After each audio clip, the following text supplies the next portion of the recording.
Good morning, students. Welcome to the second day of our 10th class reflection chapter. In last class we have gone through reflection, and after that we'll go for spherical mirrors and ray diagrams. Before that, I want to take a quick recap on what is reflection. In our last class हमने पढ़ा था reflection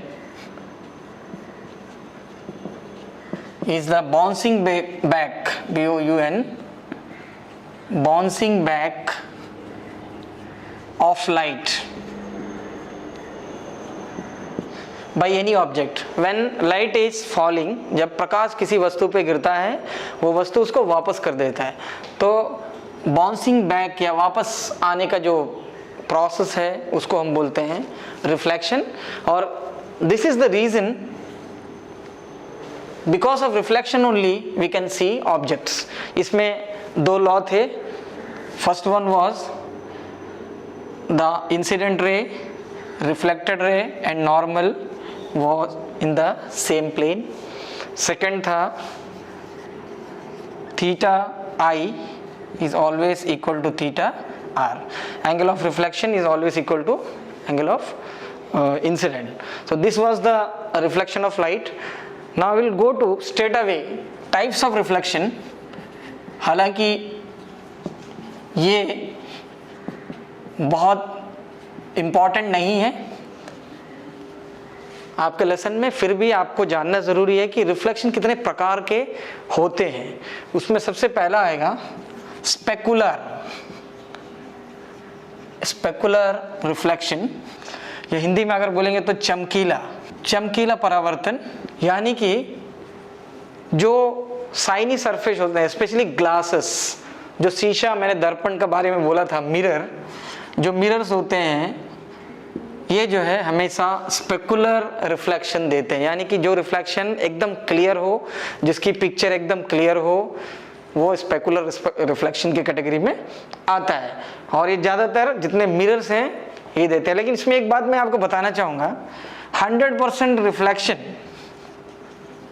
दुनिया में कोई भी चीज़ नहीं दे सकता. Maximum reflection 95% केवल प्लेन मिरर में है. प्लेन मिरर, इसके अलावा दुनिया की कोई भी चीज 95% तक रिफ्लेक्शन नहीं दे सकती. इसके पीछे एक रीजन है दोस्तों. What is the reason? आपको पता है, डू यू नो, लाइट के जो दो फिनोमिनन है, रिफ्लेक्शन एंड दूसरा है रिफ्रैक्शन. अगर आप देखें, परावर्तन और अपवर्तन, ये दो इंसिडेंट्स लाइट में ज़्यादा को देखने को मिलता है और आपको पढ़ना भी है इस लेसन में. रिफ्लेक्शन के बाद will go for refraction. What exactly is this phenomena? Reflection, you know, it's a bouncing back of light from any object. कोई भी ऑब्जेक्ट जब लाइट को बाउंस बैक करता है तो रिफ्लेक्शन होता है, जिसके दो नियम हैं और जिस वजह से हम वस्तुओं को देख पाते हैं. दूसरा refraction is bending of light. is bending of light. Light जब एक लाइटर मीडियम से रेयरर मीडियम से डेंसर मीडियम को जाता है, यानी कि जो हल्का मीडियम है, जैसा एयर है, एयर से जब ये वाटर में प्रवेश करता है तो वाटर एयर से ज़्यादा डेंसर है और सॉलिड या ग्लास उससे ज़्यादा डेंसर है. तो जब लाइट एक रेयरर मीडियम से, रेयरर यानी कि हल्का सरल, एक होता है डेंसर यानी कि घना, तो जब लाइट रेयरर मीडियम से डेंसर मीडियम में एंटर करता है तो वो अपना नॉर्मल का तरफ बेंड हो जाता है. तो ये बेंडिंग पैटर्न को हम बोलते हैं रिफ्रैक्शन. यहाँ पे मेरा रिफ्रैक्शन तो हम अगले टॉपिक में पढ़ ही रहे हैं डिटेल में. उससे पहले, before that, why even plane mirror reflect only 90%? ये 5% कहाँ जाता है, ये बहुत जरूरी है आपको जानना. रिफ्लेक्शन और रिफ्रैक्शन दोनों एक साथ होते हैं, है ना मजेदार बात. लेकिन हमको अलग अलग पढ़ाया जाता है. मैंने भी अलग अलग ही पढ़ा था. इसको जानने से पहले मैं एक छोटा सा डायग्राम बना के आपको दिखाना चाहता हूँ. वो see a mirror, suppose this is a mirror, plane mirror की बात कर रहा हूँ. आप देखेंगे every mirror has some level of thickness. उसमें एक मोटाई होता है. ग्लास अगर आप देखेंगे तो अगर ये मिरर है इसके तरफ में पेंट है, ये शाइनी है और ये जो है रफ है। तो ये जो एक रफ साइड है ये थिकनेस के पीछे होता है। तो थिकनेस वजह से जैसे इसमें लाइट जब अगर आप इसमें देखेंगे लाइट रे गिरेगा तो अब यहाँ से ये लाइट रिफ्लेक्ट होगा, ये तो आपने पढ़ा है। बट जब ये लाइट यहाँ पॉइंट को टच करता है आप देखेंगे यहाँ से लाइट जो है बेंड होके नीचे को आएगा। ये जो बेंडिंग है बेंड होके आएगा फिर सेकंड सरफेस से रिफ्लेक्ट करेगा। अगर आप देखेंगे इस तरह के रिफ्लेक्शन होते रहते हैं। जब ये लाइट एंटर करता है तो 100% वापस नहीं जाता, प्लेन मिरर की बात कर रहा हूँ, ये 95% वापस जाता है। ये जो 5% का डिफरेंस आ रहा है ये डिफरेंस रिफ्रैक्शन की वजह से आ रहा है, इसको बोलते हैं रिफ्रैक्शन। यानी कि इस पॉइंट से नॉर्मल पॉइंट से लाइट अंदर को बेंड होता है क्योंकि उसका थिकनेस है, उस थिकनेस के अंदर वो ट्रेवल करता है। उसके बाद फिर एक सेकेंडरी रिफ्लेक्शन देता है, इसको बोलते हैं सेकेंडरी रिफ्लेक्शन। सेकेंडरी रिफ्लेक्शन, ये प्राइमरी रिफ्लेक्शन। तो इस तरह से ये सब्सिक्वेंट रिफ्लेक्शन होते रहते हैं। तो ये जो बेंडिंग ऑफ लाइट है रिफ्रैक्शन, जिसके वजह से चीजें 100% रिफ्लेक्शन नहीं दे सकती। Only plane mirror can give 95% reflection, otherwise बाकी चीजें उससे कम देती है। ये जब समझने के लिए, since this both phenomenon took place और taken place simultaneously, ये अलग अलग नहीं है, एक साथ ही होता है। बट हम स्टडी कर रहे हैं रिफ्लेक्शन के लिए तो we will concern with reflection now. तो फर्स्ट टाइप का रिफ्लेक्शन जो मैंने आपको बताया था वो था, रिफ्लेक्शन 3 प्रकार के होते हैं। पहला था स्पेकुलर रिफ्लेक्शन, इसको हम रेगुलर भी बोल सकते हैं, रेगुलर रिफ्लेक्शन भी बोल सकते हैं। हिंदी में जैसा मैंने बताया चमकीला। अगर ये प्लेन मिरर में आप रिफ्लेक्शन देखिए, आप आईना में शीशा में जब अपना आप इमेज देखते हो तो एकदम क्लैरिटी के साथ देखते हो। तो जो इमेज, जो रिफ्लेक्शन एकदम क्लियर होता है उसको बोलता है स्पेकुलर रिफ्लेक्शन या रेगुलर रिफ्लेक्शन। सिंपल सा एग्जांपल है, ग्लास मिरर में जो भी रिफ्लेक्शंस होते हैं वो इस कैटेगरी में आते हैं। सेकंड इज इर्रेगुलर रिफ्लेक्शन, इसको हम बोलते हैं डिफ्यूज्ड रिफ्लेक्शन। डिफ्यूज का मतलब बिखरा हुआ, हिंदी में बोलते हैं बिखर जाना। कोई चीज जब बिखर जाता है, बिखरना, उसको बोलते हैं डिफ्यूजन।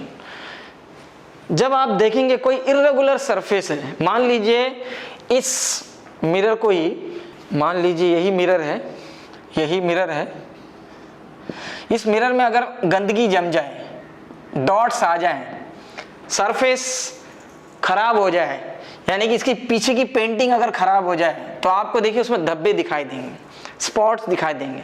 तो जब लाइट इस पे गिरेगा तो ये जो रिफ्लेक्शन होगा ये क्लियर नहीं होगा। इसके अलावा और भी नॉन शाइनी ऑब्जेक्ट्स,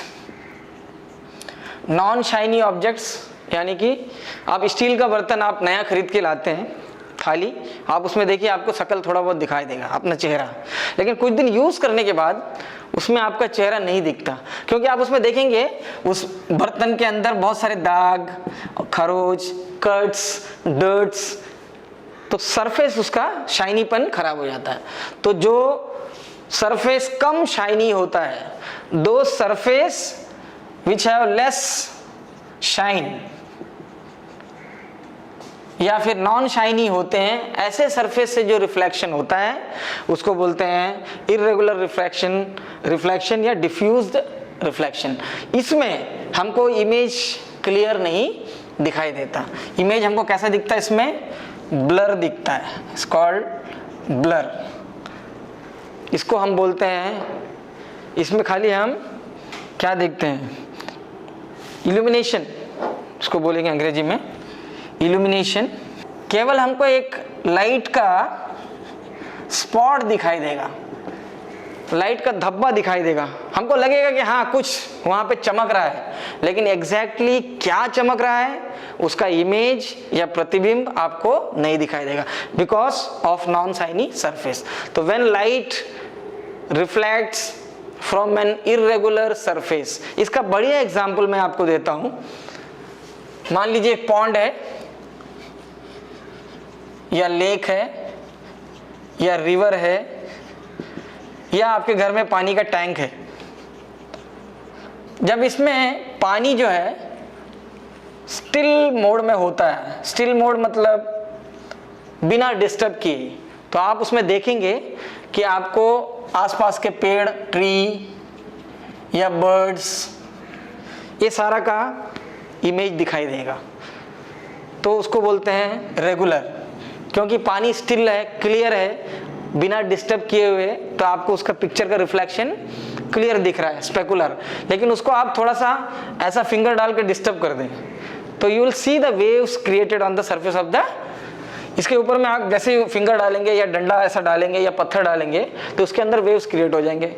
उस समय जब आप इसका इमेज देखेंगे रिफ्लेक्शन में तो आपको कैसा दिखेगा, उसको ब्लर बोलेंगे, यानी कि मूव करता हुआ, शेक करता हुआ या डिस्टर्ब्ड। तो you can not identify the object which is in blurred image.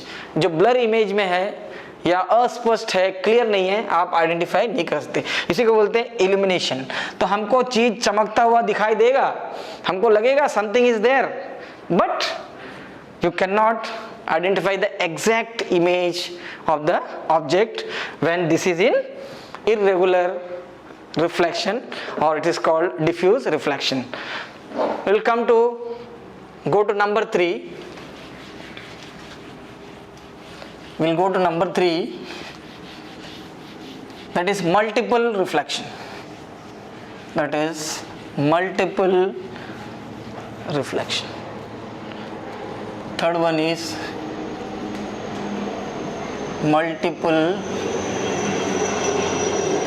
reflection.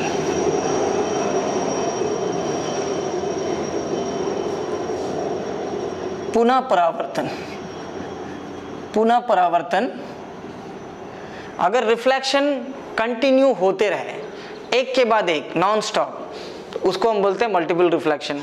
ऐसा reflection, the process of reflection in which the reflection takes on continuously till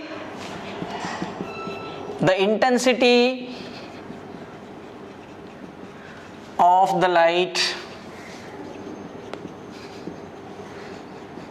goes, यानी कि ये रिफ्लेक्शन तब तक कंटिन्यू रहेगा जब तक लाइट का इंटेंसिटी या उसका जो तीव्रता है वो बने रहेगा। मीन्स सबसे बड़ी एग्जांपल है बार्बर शॉप।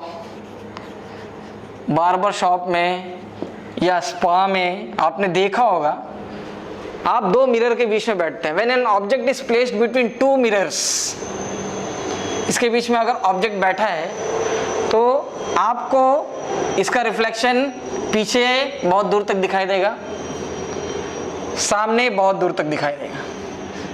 आप ये चीज महसूस किया होगा। इसको बोलते हैं इन्फिनिटी, अनंत। और ये रिफ्लेक्शन का जो इमेजेस है, नंबर ऑफ इमेजेस आपको दिखते रहेंगे और उसका कोई अंत नहीं है। क्यों अंत नहीं है? क्योंकि यहाँ जो मैंने कहा था इंटेंसिटी, लाइट का इंटेंसिटी बहुत ज़्यादा होता है क्योंकि उसमें एनर्जी होता है। लाइट में एनर्जी होता है। जहाँ तक लाइट ट्रेवल कर सकता है उसके पास इंटेंसिटी ज़्यादा है तो आपका इमेज अच्छा होगा। अगर इंटेंसिटी कम हो गया तो इमेज जो है ब्लर होगा, तो धीरे धीरे धीरे धीरे ये गायब हो जाएगा। आपने बहुत सारे एग्जीबिशंस में टेलीस्कोप देखा होगा या कुआं देखा होगा मिरर से। आप साइंस सेंटर भी जाएंगे तो आपको दिखाई देगा कुआं। मल्टीपल रिफ्लेक्शन की वजह से हमको ऐसा लगेगा कि इसके अंदर बहुत गहराई है, आप हाथ डाल सकते हैं। बस ये एक फिनोमिना है लाइट का। तो आपको तीन तरह के रिफ्लेक्शन याद रखने हैं। पहला है स्पेकुलर रिफ्लेक्शन, जिसको हम रेगुलर रिफ्लेक्शन बोलते हैं। दूसरा है इररेगुलर, जिसको हम बोलते हैं डिफ्यूज्ड। और तीसरा है मल्टीपल, जो बार बार होता है। तो ये मिनिमम 3 रिफ्लेक्शन टाइप्स आपको याद रखना है आपके सिलेबस के लिए। Now we go to spherical mirrors. Next topic is spherical mirror. Hindi में इसको गोलीय दर्पण कहते हैं।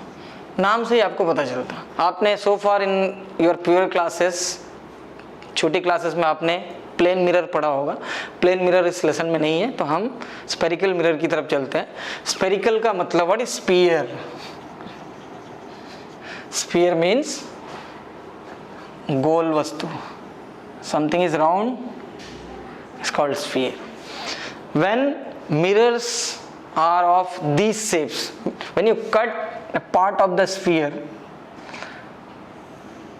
this is one part, this is another part, तो what you get, आपको क्या मिलेगा? आपको ऐसा डिज़ाइन मिलेगा। और यहाँ पे आप देखेंगे तो आपको ऐसा डिज़ाइन मिलेगा। अगर हम किसी भी कट पीस को, स्फीयर के पीस को अंदर की तरफ पॉलिश कर दें, यानी कि बाहर रहेगा शाइनी, ये रहेगा रफ, और दूसरे में ये रहेगा रफ, ये रहेगा शाइनी। इस सिचुएशन को यहाँ देखिए, जिसका outer surface, outer of the sphere is shiny, then it is called convex. It's called convex mirror। और जिसका inner side shiny होगा उसको बोलते हैं concave mirror। हिंदी में उत्तल दर्पण, इसको बोलते हैं अवतल दर्पण। तो spherical mirrors are the part of the sphere where two types of mirrors are formed, जिसमें हमको दो तरह के गोलीय दर्पण मिलते हैं। एक होता है उत्तल, यानी कि तल उठा हुआ, जैसा हमारा पेट होता है वैसे ही। इसका देखिए शाइनी सरफेस बाहर को है। अगर इसका हम दूसरा तरीके से इसका चित्र बना के दिखाएं तो आपके लिए ये मिरर ऐसा दिखेगा, और इसमें देखेंगे तो आपको ये मिरर ऐसा दिखेगा। तो जो पेंटेड पार्ट है वो इस तरफ है, इसमें जो पेंटेड पार्ट है वो इस तरफ है, शाइनी बाहर में। तो आप देखेंगे दोनों में कर्व है, एक बाहर को निकला हुआ, एक अंदर को दबा हुआ। ये आप इसको स्पून में देख सकते हैं, एल्युमिनियम का स्पून है या स्टील का स्पून आप नया खरीदेंगे तो आप स्पून में देखेंगे, चम्मच का जो गुलाई है से आप कंपेयर कर सकते हैं। उसको पलट के आप देखेंगे तो उसमें आपको कन्वेक्स मिरर वाला कंसेप्ट दिखाई देगा। जब अंदर को देखेंगे तो अंदर का जो गर्थ है, गहराई है, वो आपको कनकेव वाला पैटर्न दिखाई देगा। तो convex and concave mirrors are called spherical mirrors. ये दोनों ही गोलीय दर्पण के उदाहरण होते हैं। आपके लेसन में यही दोनों हैं, इस दोनों के बारे में हमको पढ़ना है।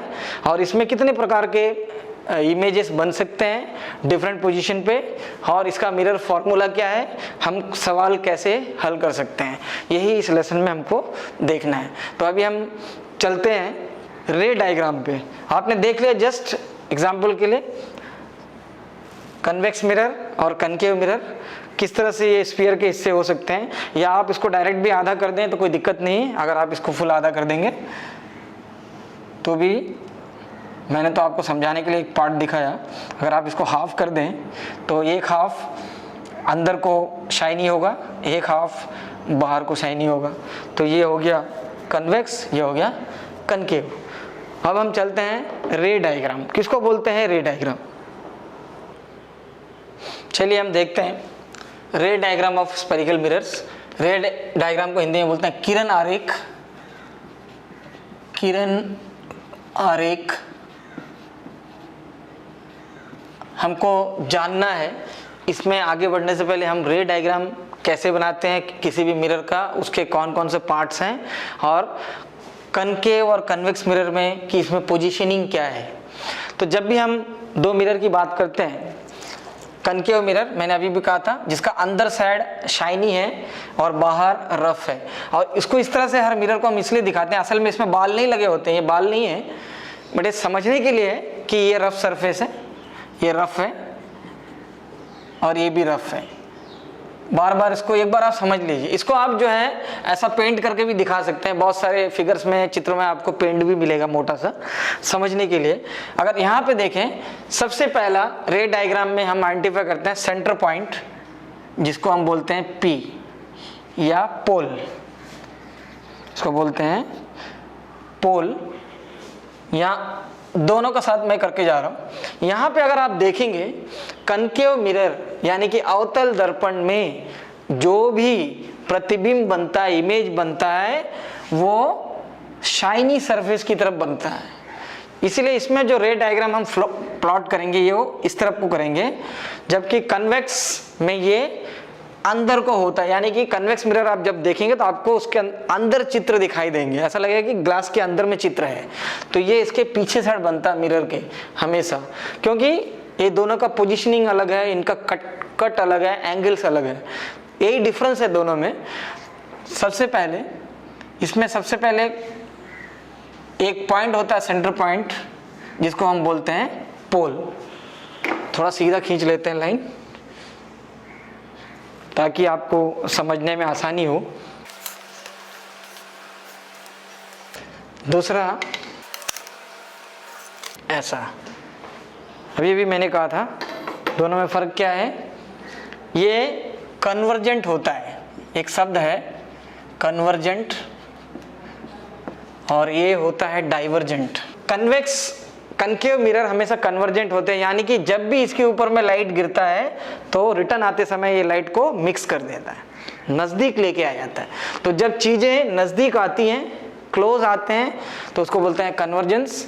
और डाइवर्जेंस जस्ट उल्टा, जब इसमें रेस गिरते हैं तो वो दूर चले जाते हैं, फैल जाते हैं, तो फैलने को बोलते हैं डाइवर्जेंट, एंड नज़दीक आने को बोलते हैं कन्वर्जेंट। तो इस वजह से कनकेव मिरर में जो इमेजेस फॉर्म होंगे वो मिरर के सामने फॉर्म होंगे, और कन्वेक्स में जो इमेजेस फॉर्म होंगे वो मिरर के बैक साइड में होंगे। इस वजह से हमको इस तरह से प्लॉटिंग करना पड़ रहा है। यहाँ पे अगर आप देखेंगे, this is called pole, pole is called centre point, is called centre point of mirror. ये आपको बनाना आना चाहिए और देख के आपको समझना चाहिए। इसके बाद एक होता है सी, इसको बोलते हैं centre of curvature. Centre of curvature क्या, अगर आप इसमें एक सर्किल तैयार करें, आपको तो मालूम है सर्किल का टुकड़ा है, अगर इसको हम इस तरह से एक सर्किल तैयार करें तो आप देखेंगे इसका सेंटर पॉइंट यहाँ कहीं है। तो एक सर्किल का जो सेंटर पॉइंट होता है वही मिरर का सेंटर ऑफ कर्वेचर होता है। इस तरह से अगर हम एक सर्किल ड्रॉ करते हैं तो इसमें जो सेंटर पॉइंट होगा इसी को हम बोलेंगे सी, बैक साइड में, यहाँ पे, यहाँ। तो ये इमेजिनरी सर्किल है, क्योंकि ये सर्किल का हिस्सा है, ये भी एक सर्किल का हिस्सा है। इस सिचुएशन में इसको हम बोलेंगे सेंटर ऑफ कर्वेचर जो सी। अभी देखेंगे सेंटर ऑफ कर्वेचर से P का जो डिस्टेंस होता है, ये जो डिस्टेंस है, दिस डिस्टेंस, मैथ्स में आपने पढ़ा होगा, क्या बोलते हैं इसको, इसको बोलते हैं radius, it's called radius of curvature. This distance is called radius of curvature. ये सारी पोजीशन आपको अच्छे से समझना है, तभी you can go for image formation, otherwise you can't. उसके बाद आता है फोकल पॉइंट। एक वर्ड है फोकस, या इसको बोलते हैं प्रिंसिपल फोकस, प्रिंसिपल फोकस। और एक होता है प्रिंसिपल एक्सिस, प्रिंसिपल एक्सिस। सबसे पहले ये समझना है, ये जो लाइन हमने पहले खींचा था, this line from pole to infinite, C को टच करते हुए जो लाइन हमने खींचा है, this is called principal axis. यहां में भी वही है, ये प्रिंसिपल एक्सिस है, प्रिंसिपल एक्सिस। उसके बाद आप देखेंगे फोकस, आर के बीच में एक फोकस होता है, यानी कि फोकस का मतलब ये देखिए C और P के बीच में एक पॉइंट होगा जिसको हम बोलेंगे फोकस। यहाँ पे एक पॉइंट होगा, इसको हम बोलेंगे फोकस। फोकस यानी कि जिस जगह पे प्रतिबिंब बनता है मोस्टली, यानी कि जिस जगह पे रेस आपस में इंटरसेक्ट होते हैं। जब इस पे कोई लाइट गिरता है, अगर इस पे बहुत सारे लाइट गिरेंगे तो जब वापस आएगा तो फोकस से कटते हुए आएगा, फोकस से कटते हुए जाएगा। तो फोकस एक ऐसा पॉइंट होता है जहाँ पे all the reflected rays are intersect each other. जब आगे हम करेंगे तो आपको समझ में आएगा। इसी तरह यहाँ भी ये फोकल पॉइंट, इसको बोलते हैं प्रिंसिपल फोकस। और सबसे खासियत है, इसको कैपिटल F में हम लिखते हैं। उसके बाद बच जाता है एक बहुत इंपॉर्टेंट चीज, उसको बोलते हैं focal point, called focal point. इसको हम स्मॉल f में लिखते हैं, अंग्रेजी के स्मॉल f फोकल पॉइंट, और फोकस को हम कैपिटल F। फोकल पॉइंट अगर देखेंगे यहां से यहां का दूरी, देखिए बहुत मजेदार चीज है। Focus is r/2। अगर हम फोकस की बात करते हैं, फोकस होता है r/2 और फोकल लेंथ होगा तो इसके बीच का दूरी, ये जो डिस्टेंस है, this distance is called focal length. This distance is called focal length. यहां से यहां का दूरी को बोलेंगे फोकल लेंथ। इसका मतलब एक आर में कितने फोकल लेंथ हो गए? एक आर में 1 2 3 4, यानी कि एक फोकस में 2 फोकल लेंथ। तो हमेशा फोकल लेंथ 2 फोकस के बराबर होता है। इसमें सवाल है, आगे हम जाके करेंगे। तो ये डिफरेंसेस पोजीशनिंग की आपको मालूम होनी चाहिए। दिस इज कॉल्ड रे डायग्राम, इसको बोलते हैं रे diagram.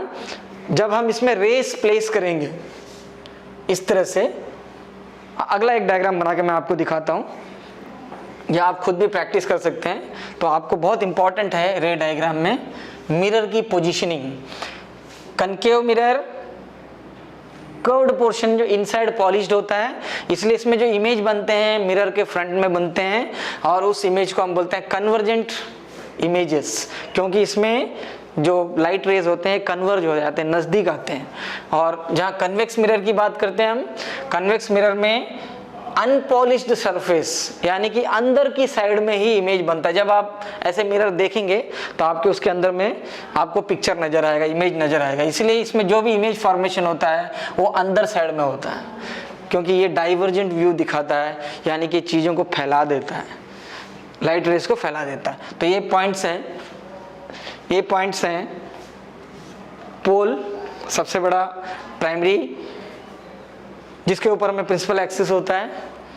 It is the centre of the reflecting point. किसी भी मिरर का सेंटर होता है, सेंटर मान के चलते हैं इसको। उसके सीध में एकदम जो लाइन खींचा होता है स्ट्रेट लाइन, उसको हम बोलते हैं प्रिंसिपल एक्सिस। यही है प्रिंसिपल एक्सिस जिसपे हमको मान के चलना पड़ता है कि सेंटर है। उसके बाद आता है सेंटर ऑफ कर्वेचर। अगर मान लो ये मिरर को हम फुल सर्किल कर लें तो कहीं ना कहीं इसका सेंटर पॉइंट हमको मिलेगा, यानी कि इस मिरर का सेंटर ऑफ कर्वेचर। तो इस पोजीशन को हम बोलते हैं सेंटर ऑफ कर्वेचर। और सेंटर ऑफ कर्वेचर से पोल तक का जो डिस्टेंस है, मैथमेटिक्स में नॉर्मली हम पढ़ते हैं उसको रेडियस बोलते हैं, इसलिए वो है रेडियस ऑफ कर्वेचर। यानी कि यहाँ से अगर ये डिस्टेंस आप देखेंगे, ये डिस्टेंस देखेंगे, ये तीनों डिस्टेंस सेम होने चाहिए, इसीलिए उसको रेडियस बोलते हैं। उसके बाद आता है फोकस। फोकस बहुत इंपॉर्टेंट चीज़ है। जो रेज इसमें गिरते हैं मिरर में वो वापस टकराते हैं, रिफ्लेक्शन। क्योंकि मिरर का काम क्या है, मिरर कौन सा फंक्शन पे काम करता है, रिफ्लेक्शन पे। बार बार इसको आपको याद करना पड़ेगा। रिफ्लेक्शन यानी कि चीज़ों को, लाइट को परावर्तित कर देता है और हम उसमें अपना इमेज देख सकते हैं या उस चीज़ का पिक्चर को देख सकते हैं। तो रिफ्लेक्शन जब करता है, जब यहाँ पे आप देखेंगे जब लाइट रेज यहाँ गिरेंगे ऐसा, तो ये जब वापस आएंगे रिटर्न में तो इस फोकस को टच करके आएंगे। जब ये वापस आएंगे तो इस फोकस को टच करके आएंगे। यहाँ से भी गिरेंगे तो ये वापस जाएगा तो इस फोकस को टच करके जाएगा। इसी तरह से ये रिटर्न हो। तो ये फोकस एक ऐसा पॉइंट है जहाँ पे रिफ्लेक्टेड रेज इंटरसेक्ट करते हैं या जंक्शन है या मिलते हैं। यहाँ पे भी अगर आप देखेंगे ये फोकस है, जब यहाँ पे कोई लाइट्स गिरते हैं तो ये तो रिटर्न कर देगा उसको, लाइट तो रिटर्न चले जाएंगे उसी रास्ते से जिस रास्ते से आया था, ये रिटर्न कर देगा। लेकिन इसका जो इमेज है वो इमेज डॉटेड लाइन से इसको इंटरसेक्ट करेगा। इसमें जो एक्सपेक्टेड इमेज होगा वो इस तरह से जाएगा ऐसा। तो इससे देखेंगे आप इस लाइन का रिफ्लेक्शन तो यहाँ हो गया रे का, बट उसका जो इमेज फॉर्मेशन है वो इस पॉइंट पे आएगा, यानी कि मिरर के बैक साइड में, क्योंकि ये डाइवर्जेंट मिरर होता है और इसलिए हम इसको मिरर के पीछे कैलकुलेट करते हैं। तो ये पोजीशनिंग है रे डायग्राम की, कनकेव मिरर के लिए, कन्वेक्स मिरर के लिए। इसके लिए बहुत ज़रूरी चीज़ें हैं, प्रिंसिपल एक्सिस इसमें पोल होता है, प्रिंसिपल फोकस जो C और P के बीच में होता है, C उस एक्सपेक्टेड सर्किल का सेंटर पॉइंट, और स्मॉल f यानी कि फोकल पॉइंट फोकस और पोल के बीच का जो पोजीशन होता है उसको बोलते हैं फोकल पॉइंट। तो ये 4-5 कंपोनेंट्स हैं, 1 2 3 4 5 6, ये जो कंपोनेंट्स हैं आपको याद रखने हैं। रे डायग्राम बनाते समय बार बार हम इस वर्ड को यूज़ करने वाले हैं आगे जब भी हम स्पेरिकल मिरर में और आगे बढ़ते हैं। इसमें मैंने जैसा अभी कहा, इसमें हमको इमेज फॉर्मेशंस पढ़ने हैं, कनकेव मिरर्स कितने किस्म के इमेज बना सकते हैं, कन्वेक्स मिरर कितने प्रकार की इमेज बना सकते हैं। आपने देखा होगा कई बार साइंस सेंटर वगैरह में आप गए होंगे तो आपको इस तरह के मिरर्स वहाँ पे रखे हुए दिखाई देंगे। आप जाके उसमें देखिए कभी, तो आप कैसा महसूस करते हैं। कनकेव मिरर में किसी चीज़ को देखते हैं तो आपको बहुत बड़ा दिखाई देता, आप अपनी नाक को देखेंगे तो आपका नाक इतना बड़ा दिखाई देगा, जबकि आप कन्वेक्स मिरर में देखेंगे तो भारी शरीर होगा तो भी छोटा सा दिखाई देगा। इसलिए ये सारी चीज़ें, जैसे गाड़ी में रियर व्यू देखने के लिए, साइड व्यू देखने के लिए जो मिरर्स लगे होते हैं कार में, ये वाला मिरर होता है, इतना बड़ा सा बस उस छोटे से मिरर के अंदर आपको दिखाई देता है। ये इसकी डाइवर्जिंग कैपेसिटी की वजह से है।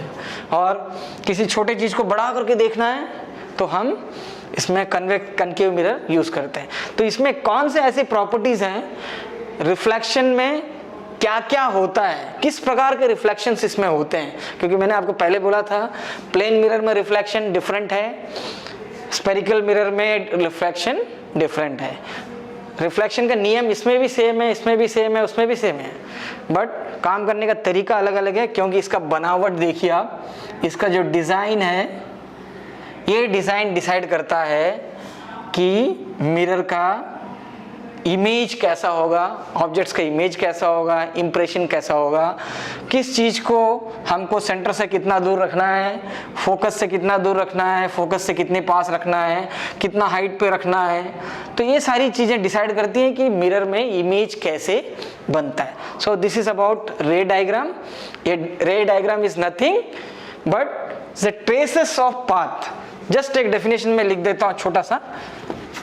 रे डायग्राम क्या है, अगर आपको पूछा जाता है व्हाट इज रे डायग्राम, रे diagram is nothing, it traces the path of light or light rays, जो भी है, a person observe।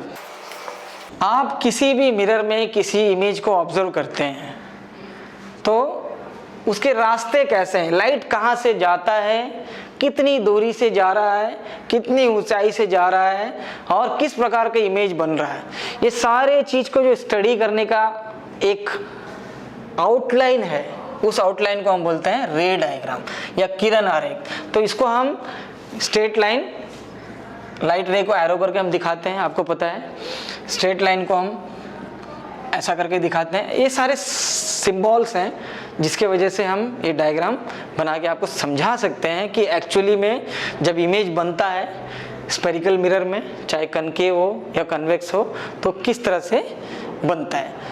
और इसमें जो इमेजेस बनते हैं वो वर्चुअल हो सकते हैं, रियल हो सकते हैं, इन्वर्टेड हो सकते हैं, या अपराइट हो सकता है, एनलार्ज हो सकता है या स्मॉल हो सकता है। ये जो वर्ड्स टर्म्स मैंने अभी यूज किया देखिए, वर्चुअल का मतलब होता है आभासी, नॉट ओरिजिनल। हिंदी में बोलते हैं आभासी, जो हमको आभास होता है। आप प्लेन मिरर में अपना शीशा में अपना दर्पण में अपना चेहरा देखते हो तो जो प्लेन मिरर आपको दिखाता है वो कौन सा पिक्चर है? वो वर्चुअल होता है, वो रियल नहीं होता। और वर्चुअल की हम क्या कर सकते हैं, इंप्रेशन नहीं बना सकते हैं। वर्चुअल जो इमेजेस होते हैं उसके इंप्रेशन नहीं बनते हैं। इसके बारे में आगे डिटेल में कभी मौका मिलेगा तो आपको बताऊंगा। तो वर्चुअल का मतलब होता है आभासी, लगता वैसे ही है। आप प्लेन मिरर में अपने आप को देखते हो तो आपको लगता है आप 100% नहीं, आप राइट दिखा रहे हैं तो वहां से लेफ्ट दिखता होगा, क्योंकि ये उल्टा है। रियल वास्तविक, जैसा ऑब्जेक्ट है वैसा ही दिखेगा तो रियल। उसके बाद आता है इन्वर्टेड। इन्वर्टेड मतलब सिर नीचे और पांव ऊपर। पिक्चर अगर ऐसा है तो आपको इमेज में उल्टा दिखेगा। अपराइट करेक्ट दिखेगा, आपने ऐसा रखा है तो आपको इमेज भी ऐसे ही दिखेगा। और इन्वर्टेड में आपको इमेज ऐसा दिखेगा जबकि आप पिक्चर ऐसा रखेंगे। उसके बाद आता है एनलार्ज। आपने ये पेन रखा है तो आपको इस पेन का साइज बड़ा दिखाई देगा। तो साइज बड़ा हो जाए तो उसको बोलते हैं एनलार्ज होना, और साइज वास्तविक से छोटा हो जाए तो उसको बोलते हैं स्मॉल होना। तो ये जो सारे सिचुएशंस हैं ये आपको स्फेरिकल मिरर में देखने को मिलेंगे। प्लेन मिरर में आपको सिमिलर और वर्चुअल मिलता है। आपका साइज भी सेम होता है, छोटा बड़ा नहीं होता है, लेकिन जो इंप्रेशन बनता है